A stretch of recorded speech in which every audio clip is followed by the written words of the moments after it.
JKN Tamil நண்பர்களுக்கு வணக்கம். இனிமேல் நம் சேனலில் நிலம் வாங்குவதற்கான வீடியோக்கள் போடப்படும். நிலம் வாங்குபவர்கள் நண்பர்கள் மேலே உள்ள தொலைபேசி எண்ணை அழைக்கவும். கொடைக்கானல் மலைப்பகுதியில்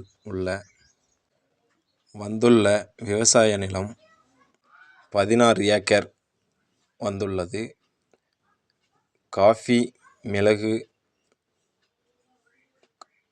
பாக்கு மரம், பிலாமரம், சவுக்கு மரம், பல வகையான மரங்கள் உள்ளது. ஜீப் செல்லும் அளவிற்கு ரோடு வசதி உள்ளது. நீரோடை ஒன்று உள்ளது. கிளியர் டாக்குமெண்ட் உடன் உள்ள இந்த விவசாய நிலம் 1 ஏக்கர் 11 லட்சம் மட்டுமே.